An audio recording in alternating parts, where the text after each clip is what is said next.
Hi, this is Rob coming to you from the Mishimoto Engineering Facility. If you haven't already, subscribe to our YouTube channel and like us on Facebook for more exclusive content.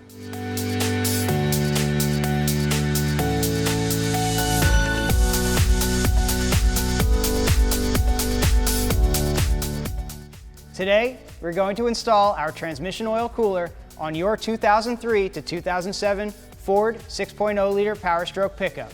Since we're going to have the front end apart on this, it's probably a good time to go ahead and install that Mishimoto all-aluminum radiator while you're at it. Let's get started.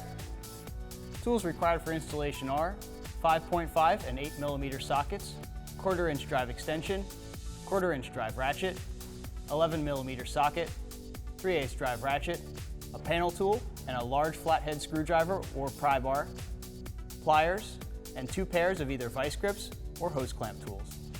Installation time is 1.5 hours. Installation difficulty is a 3 out of 5.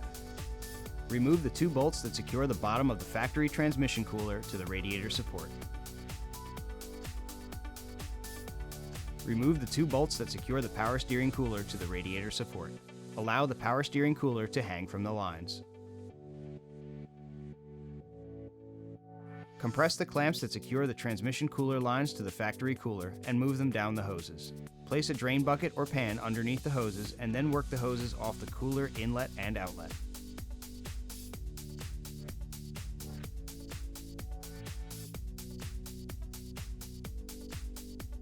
Remove the tree clips that secure the air diverter to the radiator support. Then remove the air diverter.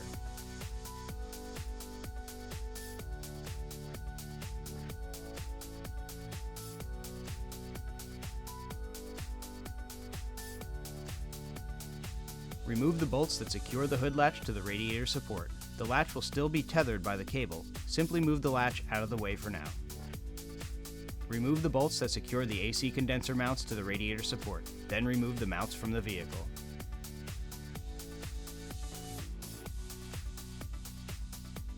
Remove the 4 screws that secure the top of the grille. Release the clips that secure the bottom of the grille and remove the grille from the vehicle. Once the grille is removed, check to make sure that the clips are still attached to the radiator support. To release the clips, tilt the top of the grille away from the vehicle and use a long screwdriver or pry bar and a twisting motion to release each clip individually. This installation is possible without removing the headlights or grille support. However, it's much easier if you do so. Remove the screws that secure the headlights to the vehicle.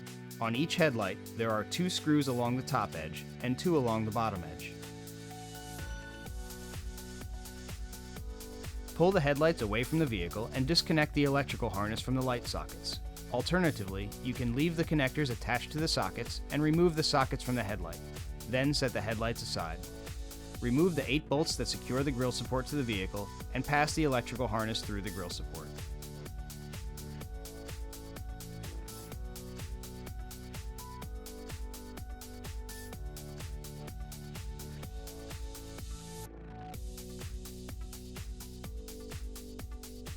Release the tree clips that secure the shrouding to the grille support. There are 2 clips on each side of the grille opening.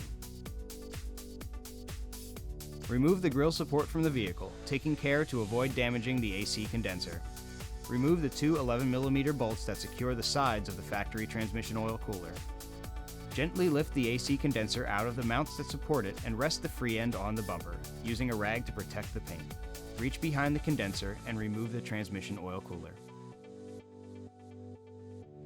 Install the provided bushings to the Mishimoto transmission cooler.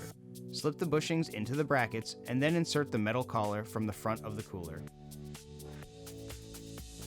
Lower the Mishimoto transmission cooler into place behind the AC condenser and install the 2 bolts that support the sides of the cooler, but do not fully tighten them yet.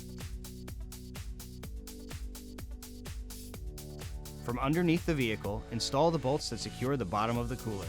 Then go back and tighten the bolts that secure the sides of the transmission cooler.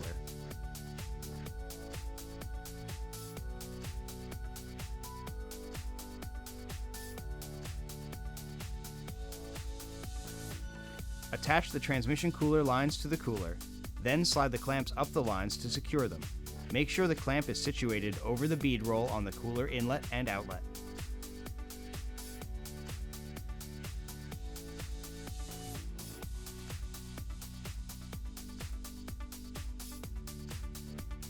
move the power steering cooler into position and secure it with the original hardware.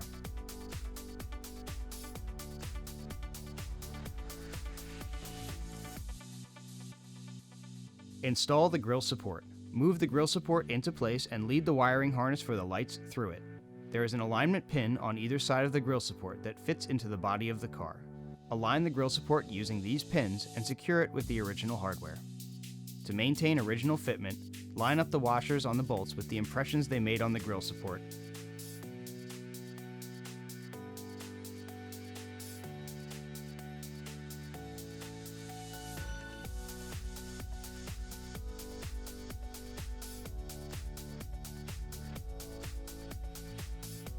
Reattach the shrouding to the grille support with the original tree clips.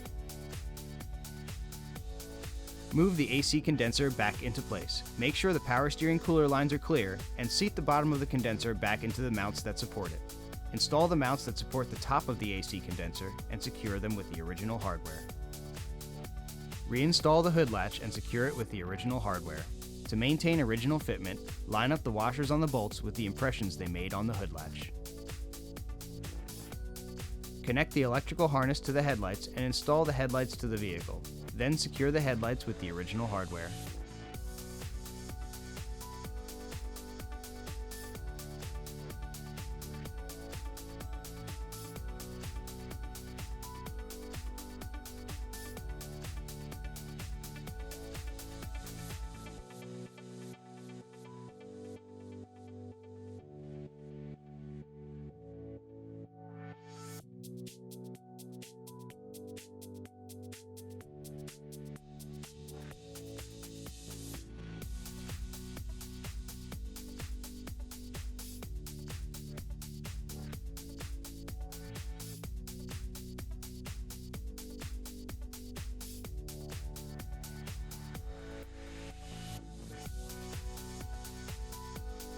Lower the grille into place. Align the tabs on the bottom of the grille with the clips on the grille support and press the grille into them to engage the clips. Then secure the top of the grille with the original hardware.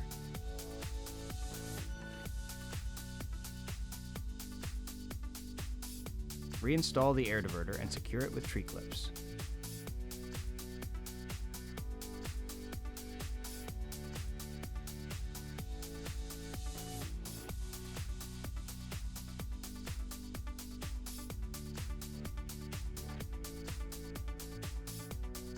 Start the vehicle and allow it to idle and park.